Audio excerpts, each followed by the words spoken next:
No pay No gain ရတယ်ပါ thank you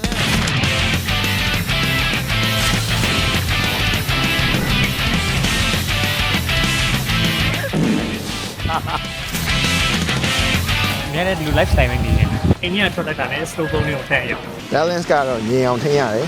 I got this ခုနကတော့ဟိုရှေ့က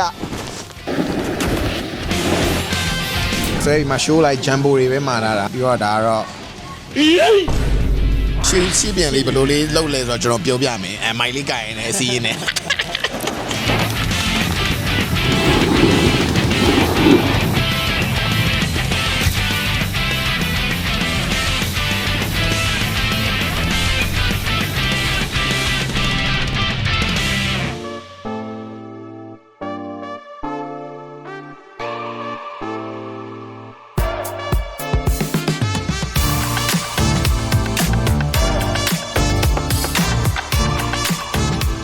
ဆိုတော့ကျွန်တော်ဒီနေ့ကတော့ Kyoto Station ကနေပြီးတော့မနက်9နာရီအတိရထားကိုစီးပြီးတော့ Omi Imazu Station ကိုသွားရပါမယ်။ပြီးတော့ရင်အဲ့ကနေမှတစင်ကျွန်တော် Biwako Hakodate ရမကို bus car ထပ်စီးရပါတယ်။ဒီမှာတစ်ခုသတိထားမှာက bus car အချိန်ကိုရော bus car ကိုရော Google Map မှာပေါ်နေမှာမဟုတ်လို့ကျွန်တော် description မှာချပေးထားတဲ့ link ကနေတစင်ကိုယ်တိုင်သွားမယ့်ရက်ကိုတက်ပြီးတော့စီးလို့ရပါတယ်။ bus car ကအနေနဲ့ကတော့ရန်220ပဲရှိပါတယ်။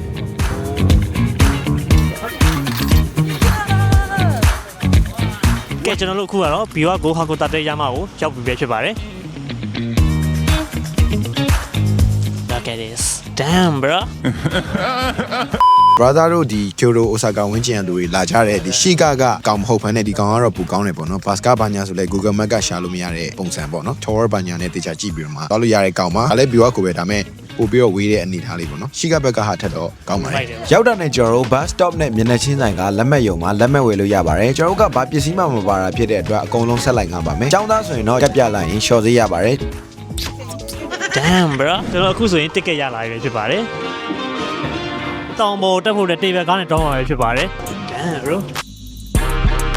ဆောင်းမြင့်နေအခုစီနေမရောက်သေးဘူးရဆက်တယ်နေတော့မှာပဲ bro တနေ့ဆိုလည်းညှို့ထားမှာကျွန်တော်တို့ဆိုတော့တိတော့မတိသေးဘူးဘယ်တော့ကြာမလဲဆိုတော့အဝတ်စုံလေးပိုင်းမပါလဲဒီမှာငားလို့ရပါတယ်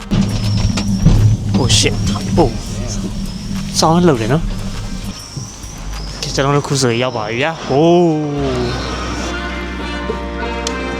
let's go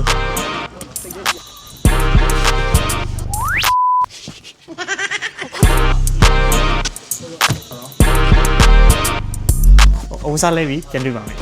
Okay ကျွန်တော်အခုဆိုရင်တော့စစီရမယ်နေအောင်တောင်းပါမယ် Let's go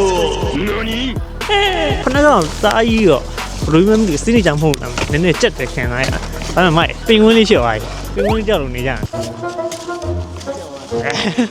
ကျွန်တော်လက်အိမ်ဝယ်ခဲ့တဲ့အတွက်ကြောင့်မလို့ဒီ restaurant ထဲဝင်လာပြီးတော့မှကျွန်တော်လက်အိမ်ဝယ်ရပဲဖြစ်ပါတယ်ဒီမှာဆိုလက်အိတ်တွေရောမျက်မှန်တွေရောရောင်းပါတယ်နည်းနည်း4000ဆိုတော့ကိုမယူမလာခဲ့လက်အိတ်ရှေ့လူကလက်အိတ်ယူလာဖို့အတွက်ကြံပေးပြီးပါလက်သက်ဆန်ပုံမကုန်အောင်လို့ပေါ့ဒီ restaurant ကတော့ခုနပစ္စည်းထုတ်တဲ့နေရာရဲ့ဘေးက restaurant တွေပါကားပေါ်တက်မယ်ဆိုရင်ကျွန်တော်တို့ဒီလိုမျိုးတွားရတယ်ပေါ့နော်တစ်ဖက်ကိုလှုပ်ပြီးတော့မှတစ်ဖက်ကိုတက်ပြီးတော့မှဒီလိုတွားရတယ်ချော်တော့မယ်ဆိုရင်လှုပ်လိုက်တာပိုကောင်းတယ်Ah.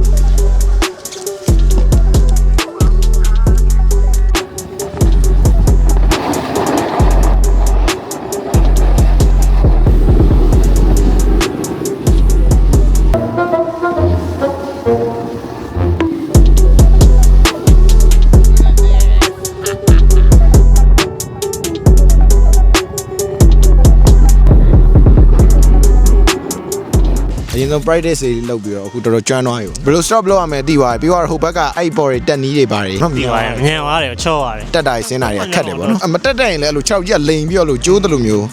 ဖြစ်တယ်ပေါ့နော်တော်တော်လေး practice လုပ်ပြီးတော့ပြီဆိုတော့ဘိုက်စားပြီ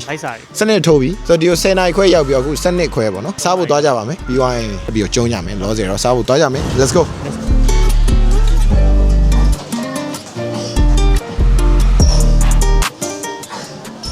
စားဖို့ကျွန်တော်တို့ဒီမှာအခုဒီဆိုင်လေးပဲဖွင့်နေပေါ့နော်လက်ဝယ်တဲ့ဆိုင်ကလည်းကြိုပြီး booking မလုပ်ထားမရဘူးလို့ပြောပါတယ်ဒီဆိုင်မှာစားမှာဆိုတန်းစီနေပါတယ်ကျွန်တော်တို့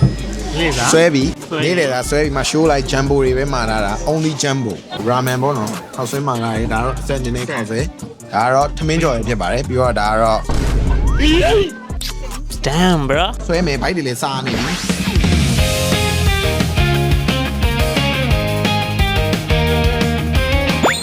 ကဲဆိုကျွန်တော်တို့စားတော့ပြီးကုန်ပြီဘာမှလည်းမရှိတော့ဘူးပြောင်းနေပြီစားတာလည်းလူလို့မဟုတ်ဘူး ၄တောင်ကျွန်တော်ကုန်ပါတယ် ဆိုတော့ကင်မရာလေးကျွန်တော်အားသွင်းပြီးရင်တစ်ဖက်ပြန်စားကြပါမယ်နော် ဒီကဘက်ကော့ ဘက်ကောကျွန်တော်နောက်ပြန်ခုနကတော့ကျွန်တော်တို့နည်းနည်းရှေ့ပြန်လေးဘယ်လိုလေးလုပ်လဲဆိုတော့ကျွန်တော်ပြောပြမယ်မိုင်လေးကိုင်နေစီးရင်နဲ့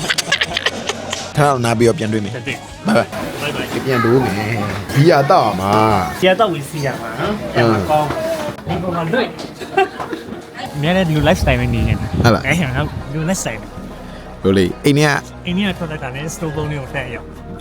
โอเคကျွန်တော်တို့အခုစီမံနေအောင်တော့ဖို့တဲ့ဒီဥစ္စာကနေပြီးတော့တက်ရအောင်ပေါ့နော် lens စီရပါအဲ့ဆိုကျွန်တော်ဒီလိုတော့ဖို့မလွယ်ဘူးနော်ဆရာကြီးပြောပါလေဆရာကြီးပြောဒီမှာတော့နေကျင်လိုက်တာဒီလားဒီမှာအိတ်လိုက်ချင်တော့ ကျွန်တော်လည်းပထမဆုံးပဲဒါပေမဲ့ practice လုပ်တဲ့နေရာမှာပထမဆုံး break out တက်ဖို့ပဲဖြစ်ပါတယ်ဒီလိုမျိုးတစောင်းသွားတော့ဘယ်သူမှဆိုရွေ့တယ်ဆိုပေမဲ့ဘယ်လိုရက်မလဲဆိုတာလာမှာပေါ့နော်အဲ့ဟာကိုကျွန်တော်တို့ကအရင်ဆုံး break ကိုဘယ်လိုလုပ်အောင်လဲလေ့ကျင့်ရမှာဖြစ်ပါတယ်မျိုးလေးဆင်းပြီးတော့လေ့ကျင့်ရမှာပေါ့နော်တက်ပေါ့နော်မျက်နှာနဲ့ I got this အဲ့ဒါမျိုးလေးပေါ့နော်အဲ့လိုမျိုး balance ကတော့ညင်အောင်ထိန်းရတယ် all about balance ပါပဲခင်ဗျာအဲ့လိုမျိုးလေးဖြစ်တတ်ပါတယ်အဲ့လိုဖြစ်ရင်တော့လဲကြတဲ့ချိန်တိုင်းမှာပြန်ထားလိုက်ပါခင်ဗျာကိတ်ကလို့ဘေးတစ်စောင်းတွားတဲ့ချိန်မှာကျတော့သူကဒီလို꿰တာဖြစ်တယ်ဗျာဥပမာဒီလိုတွားနေနေဥပမာတွားမယ်ဆိုဒီလိုတွားမှာဗျာတွားနေနေဒီဘက်ကိုဒီလိုနည်းနည်းဆောင်းသွားရဆိုရင်ခုနလိုရှေ့ရ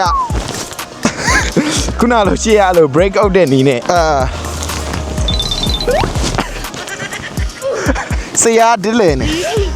ခုနလိုရှေ့ရလို့ break out တဲ့နီးနဲ့ရမှာပေါ့နော်တကယ်လို့ဒီလိုတွားနေနေနောက်ကိုရောက်သွားရဆိုရင်နောက်ပြန် break out တဲ့နီးနဲ့တွားမှာပါဒါပေမဲ့နောက်ပြန် break out တဲ့နီးကကျွန်တော်မတင်ရသေးဘူးဆိုတော့ကိုကနေစပြီးတော့တင်မှာဖြစ်ပါတယ်ကျွန်တော်တက်တဲ့ဟာလေးကိုရင်ပြောပြတာပါ